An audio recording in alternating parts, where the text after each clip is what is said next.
wabarakatuh. Perkenalkan, saya Anissa Robiton Tamimah, salah satu mahasiswi BKI Bimbingan Konseling Islam UIN Sunan Kalijaga Yogyakarta. Saat ini saya sedang menempuh perkuliahan semester 7 sambil menyelesaikan praktik pengalaman lapangan saya. Nah, selain itu di samping kegiatan PPL, saya juga sambil menyicil skripsi saya karena sudah melaksanakan seminar proposal dan saat ini sedang mengambil data di lapangan. Nih bisa dilihat, dibuktikan nih dari berkas yang saya bawa pada hari ini. Aku lagi bersama pembimbing, dosen pembimbing langsung ya. Di sini udah ada dosen pembimbing langsung. Ada Bapak Dr. Haji Muhsin Khalida SAG MA MPD. Nah, halo Bapak, Assalamualaikum. Waalaikumsalam warahmatullahi wabarakatuh. Gimana Tami kabarnya? Alhamdulillah baik Pak. Bapak gimana kabarnya Pak? Alhamdulillah baik juga. Ini ya PPL ya? Iya Pak, saat ini sedang Iya. melangsungkan PPL, melaksanakan PPL. Iya. Berarti bisa cepet nanti lulus. Harus sih Pak. PPL sambil menyelesaikan skripsi Iya, masih ada waktu ya. masih Pak, dan bisa disempatkan, bisa diluangkan sih Pak untuk mengerjakannya. Jadi teman-teman mahasiswa, ketika Anda PPL itu ternyata masih bisa mengerjakan banyak hal ya, termasuk menyelesaikan skripsi. KKN, kemarin waktu KKN sudah bimbingan skripsi, selesai KKN langsung PPL, dan di sela-sela itu bisa menyelesaikan skripsi. Bisa. Wah, ini sebuah keuntungan bagi Anda semua. Jangan lewatkan kesempatan untuk lulus terbaik dan tercepat. Gitu. Ya, ini yang harus dikejar, karena prestasi itu harus dikejar ya. Untuk hari ini apa? Nah, jadi kan saya sudah turun langsung ke lapangan ya Pak, melihat Iya. kondisi di lapangan. Ternyata banyak banget nih hal-hal yang saya awalnya di proposal udah mantep, ternyata kok di lapangan bingung gitu Pak. Iya. Proposalnya mantep, seminar oke, gitu ya. Kenapa di lapangan jadi Kenapa di bingung? lapangan jadi bingung Iya, gitu ya? teman-teman semua, aku lagi meneliti tentang manajemen diri waria untuk meningkatkan self acceptance atau penerimaan dirinya. Nah, berkaitan nih dengan hal yang aku galauin tadi, hal yang aku bingungin tadi, yang pertama aku kayaknya mau langsung nanya ke Bapak nih. Sebenarnya Pak, apa saja sih yang diobservasi di lapangan itu? Apalagi dengan aku ada 2 variabel yang aku teliti kali ini. Jadi variabelnya itu ada 2 ya? Iya, variabel ada 2. Ada 2 variabel. Yang pertama itu manajemen diri. Yang kedua, Self acceptance. ya penerimaan diri ya. Betul. Ya, berarti itu persoalannya di mana? Ketika observasi ya. Iya. Ya. Jadi begini Tami, kalau observasi, wawancara, terus dokumen, itu teknik pengumpulan data yang paling utama ya, karena penelitianmu ini kan penelitian ini ya, kualitatif ya. Kualitatif. Nah, penelitian kualitatif itu menggali data, itu memang ada observasi, ada wawancara, dan ada dokumen. Ini pengumpulan data itu yang paling utama, paling manjur untuk penelitian kualitatif. Ya. Nah, variabel pertama itu apa? Manajemen diri, dan variabel kedua adalah penerimaan diri. Jadi variabel pertama ini meningkatkan pada variabel kedua, Iya. gitu kan? Variabel manajemen diri itu meningkatkan variabel Penerimaan diri. penerimaan diri. Apa yang diobservasi di situ, maka harus ada panduan. Nah, jadi panduan untuk 2 variabel. Jadi variabel pertama kan manajemen diri misalkan. Iya. Nah, apa yang harus diobservasi pada manajemen diri itu? Nah, pertanyaan saya, ketika Tami ini bikin judul ini kan ada fokusnya ya. Fokus penelitiannya apa? Fokus penelitian saya langkah-langkah. Langkah-langkah manajemen diri gitu ya. Iya, betul. Nah, sekarang begini, langkah-langkah manajemen diri itu kan ada, yang namanya langkah-langkah kan ada beberapa langkah kan gitu ya. Nah, saya kasih contoh, misalkan langkah pertama itu apa? Monitor diri Pak. Monitor diri. Monitor diri itu apa? Monitor diri itu dia si subjek akan menyeleksi masalahnya Pak, mengenal dirinya. Menyeleksi dirinya sendiri. Iya. Jadi waria itu menyeleksi, memonitor dirinya sendiri. Ya, oke. Tami tolong dibuka teori monitor diri itu seperti apa? Kalau dalam teori. Oke Pak. Ya, mungkin di skripsi sudah ada itu. Oh iya, oke. Jadi dalam langkah pertama ini kan ada monitor diri atau nama lainnya itu observasi diri. Dalam langkah ini si subjek akan mengamati yang ada dalam dirinya, yaitu masalah apa sih yang ada dalam dirinya. Setelah ia tahu masalah yang ada dalam dirinya ini, ia akan menentukan target perubahan yang ingin dicapai. Itu menurut teori seperti itu. Iya, menurut teori. Jadi seperti menurut itu. teori monitor diri itu ya itu yang mengidentifikasi dirinya sendiri itu siapa? Si subjeknya langsung. Subjek ya. Ya. Berarti tugasnya peneliti adalah melihat, mengamati bagaimana si subjek itu Mengenali dan menentukan masalah tadi ya Pak. ya menentukan masalah. Ya. Ya, terus kemudian yang kedua yang diamati, yang di dalam teori disebutkan apa lagi? Menentukan target perubahan yang dicapai. Apa itu maksudnya? Jadi misalnya dia sudah tahu nih masalahnya apa, kemudian dia bikin target, oh aku ingin perubahan dari masalahku sebanyak ini gitu. Ya, itu dalam teori seperti itu ya. Iya Pak. Yang namanya waria harus apa ini? Harus menentukan target Perubahan dalam dirinya. perubahan dalam dirinya. Tetapi sebagai peneliti, apa yang harus kamu amati terhadap subjek itu? Apa kira-kira?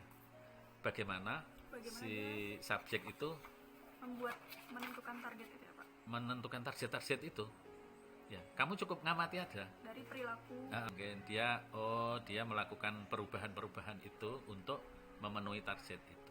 Terus kemudian apa itu di dalam teori? Pokoknya di teori itu dijabarkan sedemikian rupa sebagai bahan untuk observasi. Selanjutnya apa? Setelah dia punya target, kemudian apa ya? Subjek bisa bikin catatan-catatan yang penguat gitu Pak dalam perubahan, yang ditaruh di tempat-tempat tembok atau di mana. Catatan.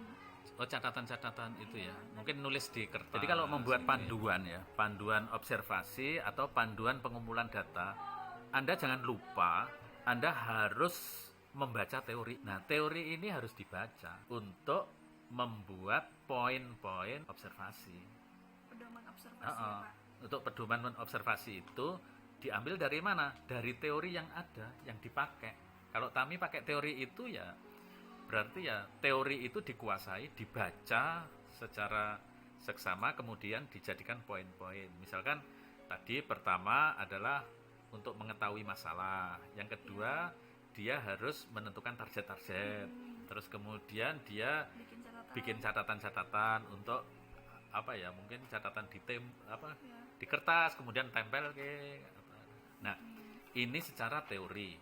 Nah, sebagai peneliti Anda nanti kan melihat itu. Bagaimana ya dia menentukan targetnya, bagaimana ya dia ini. Nah, kita kan ngamati aja. Kamu kan ngamati karena Anda kan observasinya apa? Partisipan atau non ya. Kalau non partisipan kan cukup ngamati aja, lihat aja. Nah, ketika melihat kamu punya dasar, kamu punya panduan. Yang saya lihat hari ini bagaimana dia mengetahui masalahnya, ya. Bagaimana si dia itu menentukan target-target itu yang kamu amati. Nah, panduannya diambil dari teori yang ada itu. Jadi kayak gitu. Kemarin dibikin kayak gitu enggak? Bikin Pak, tapi saya sadar kayaknya kurang lengkap. Ya, kurang lengkap, kurang mantep juga mungkin ya. Dan tidak matang, jadinya di lapangan kebingungan lagi.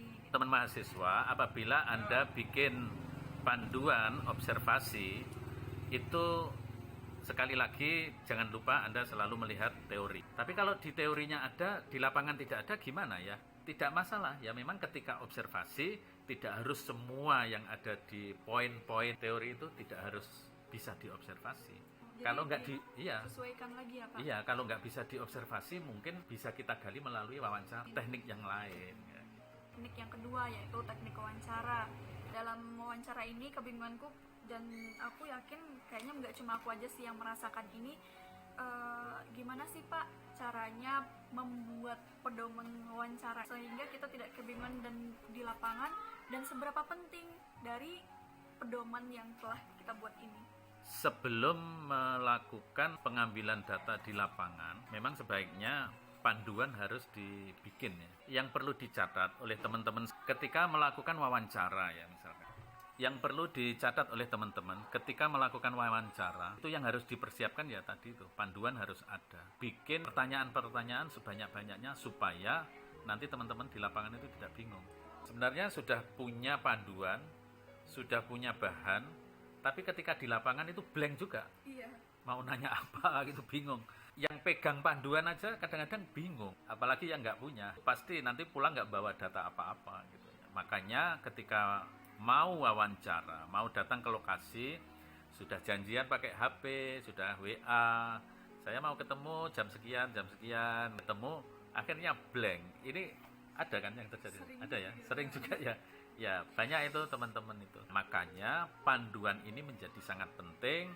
Kalau perlu ngomong sekalian bahwa saya memiliki ini panduan ya. Namanya itu kan wawancara terbebas terpimpin gitu.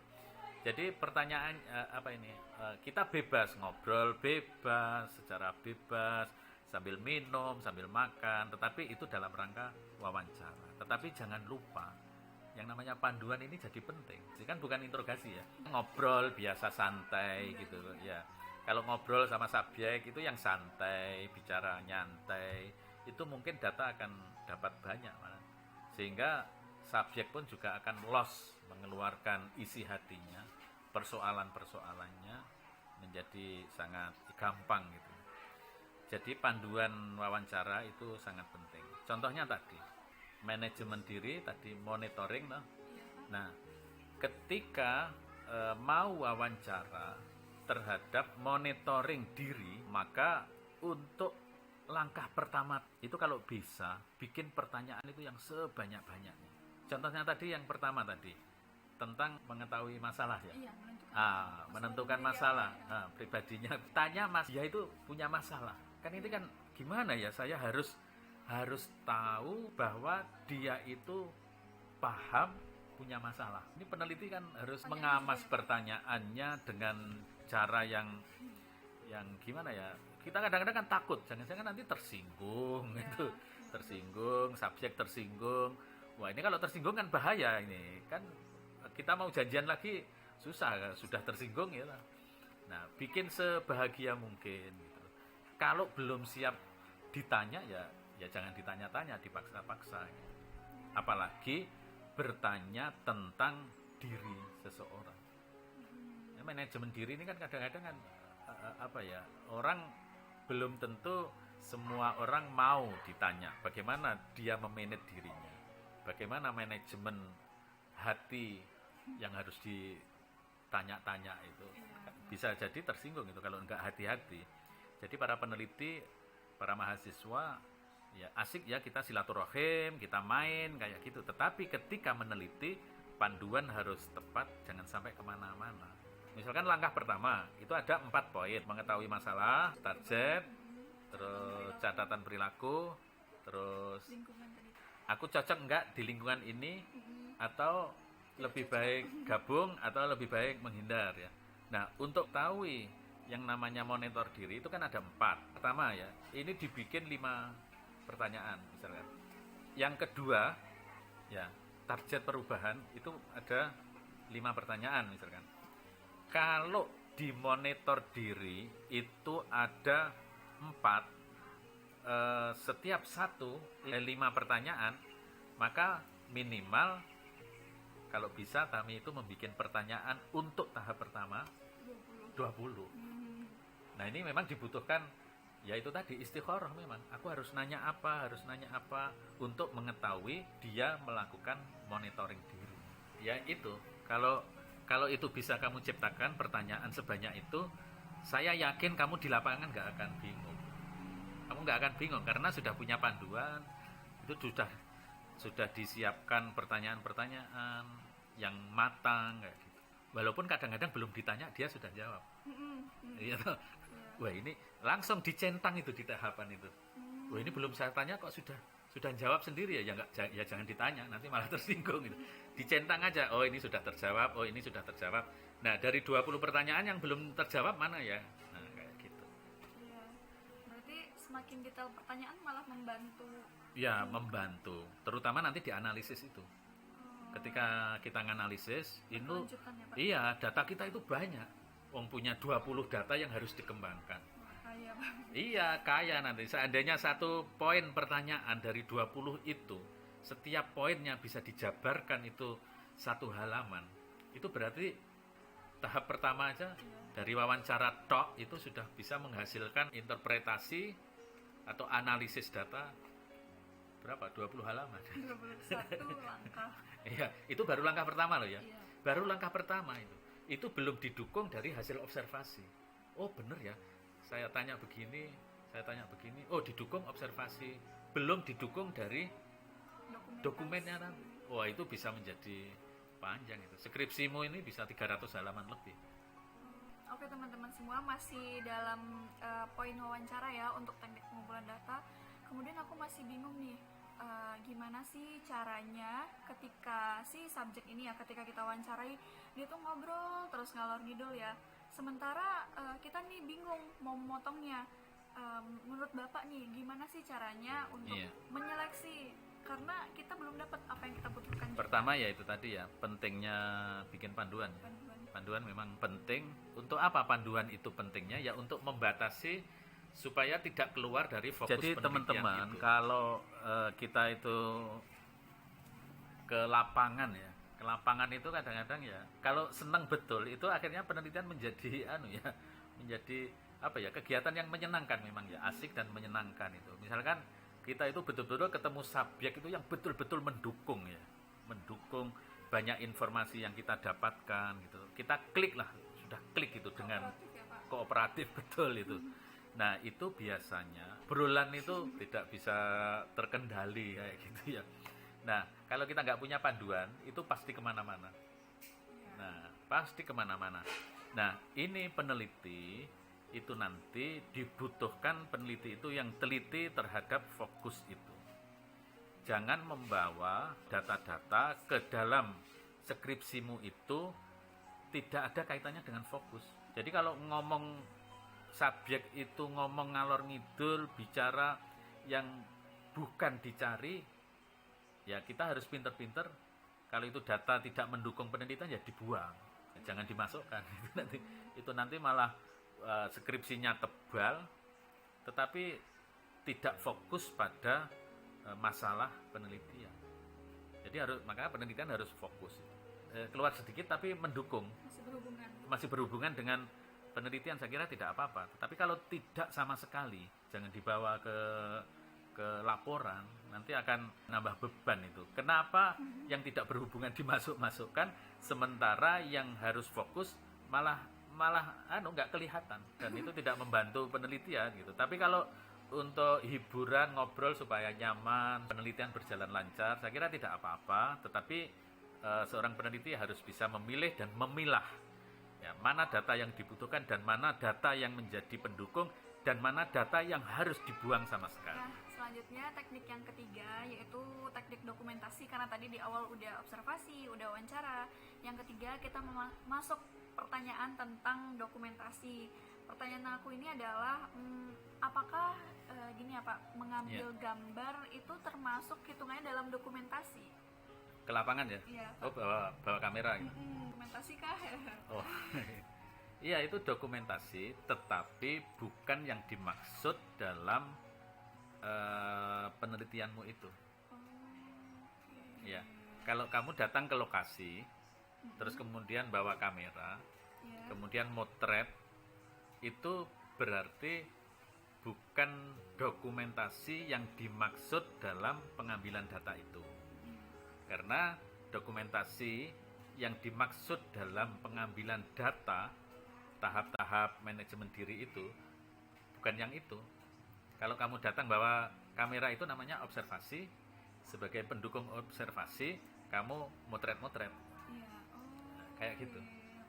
Tapi yang dimaksud dokumentasi dalam datamu itu, dalam skripsimu itu adalah dokumentasi yang mendukung tahap-tahap yang kamu teliti itu.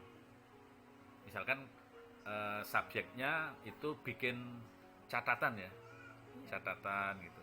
Nah, kamu menemukan catatan-catatan dari subjek, itu dokumen.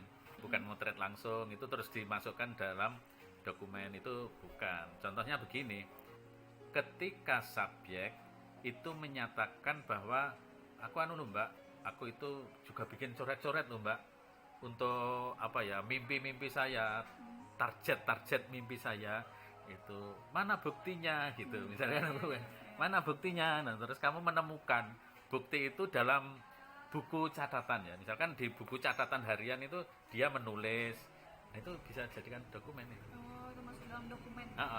Nah misalkan kamu mencari tahap yang pertama tadi, misalkan apa, ingin target ya, target yang ingin dicapai oleh si subjek.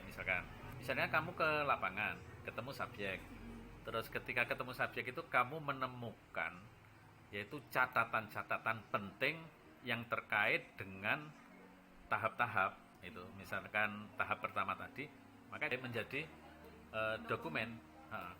Misalkan kamu menemukan buku harian miliknya subjek misalkan, di situ ditulis di dalam buku harian itu, aku ingin ini, aku mimpi bisa begini, aku mimpi bisa seperti apa. Atau dia mengungkap masalahnya melalui buku harian itu, maka buku itu menjadi dokumen. Kalau foto-foto, misalkan foto-foto ya foto-foto yang kaitannya dengan penelitianmu itu. Dokumen apa saja, boleh video, boleh foto, boleh catatan, boleh surat-surat, boleh piagam penghargaan, boleh apa saja, yang penting dokumen yang kaitannya dengan tahap-tahap itu. Di luar tahap-tahap itu jangan dipakai untuk dokumen pokok, mungkin penunjang. Contohnya, misalkan kamu neliti di pondok pesantren, atau neliti di lembaga sosial, atau neliti ke LSM, kamu menemukan profil lembaga itu. Nah itu berarti itu namanya penunjang. Walaupun kamu kan bukan teliti lembaganya, iya, tapi teliti subjek di lembaga itu, ya. Lembaganya tetap menjadi penting karena menjadi lokasi penelitian. Nah, tetapi sebenarnya yang kamu teliti itu bukan itu, bukan lembaganya, tapi si subjeknya. Subjeknya itu gitu. Nah, tetapi dokumen tentang lembaga itu penting, bukan untuk fokus penelitian, tapi pentingnya nanti akan mendukung ketika kamu menulis tentang profil lembaga itu. Kamu bukan meneliti kelembagaan itu, tetapi kamu meneliti subjek yang kebetulan berlokasi di lembaga itu. Oke teman-teman semua, aku masih di lokasi perpustakaannya Pak Musin, pembimbing aku. Dan kita dari tadi udah berbincang-bincang banyak tentang teknik pengumpulan data, dan sedikit banyak pasti membantu teman-teman semua yang sedang kebingungan nih saat ini. Karena keterbatasan waktu, kayaknya perjumpaan kita harus berakhir dari sini. Ada beberapa poin yang kayaknya harus aku sampaikan. Yang pertama adalah jangan lupa, ternyata pedoman itu sangat penting banget dan sangat mempengaruhi sampai nanti skripsi ini selesai dan skripsi ini jadi gitu ya. Oleh karena itu, perhatikan baik-baik, baca kembali ulang-ulang, dan ini aku juga reminder buat diriku sendiri ya. Ternyata nggak bisa disepelein pentingnya dari pedoman itu. Yang kedua, teman-teman kan udah ke lapangan nih, udah ngolah data. Jangan lupa kalau mentok, kalau kebingungan, jalin terus komunikasi dengan pembimbing. Percaya deh, pasti ada aja ya kayak aku nih, dapat pencerahan. Oh iya, yang nggak aku sadari ternyata dapat masukan-masukan yang bisa menyegarkan dari penyusunan skripsi ini. Dan yang terbisik dari Pak Musin, ternyata skripsi yang baik itu adalah bukan skripsi yang panjang, skripsi yang tebal, dan skripsi yang lebar, tapi skripsi yang paling baik itu adalah skripsi yang selesai. Oke teman-teman semua, bincang-bincang selanjutnya akan kita lanjutkan di lain waktu dengan pembahasan-pembahasan yang menarik tentunya. Tapi jangan lupa subscribe channel ini dan itu press the bell-nya biar teman-teman nggak ketinggalan nih, karena kita akan selalu nih video-video lain dengan pembahasan yang lebih menarik. Kemudian jangan lupa komen dan bisa share ke teman-teman lain yang mengalami kegalauan yang sama tentang penelitian ini juga. Wassalamualaikum warahmatullahi wabarakatuh.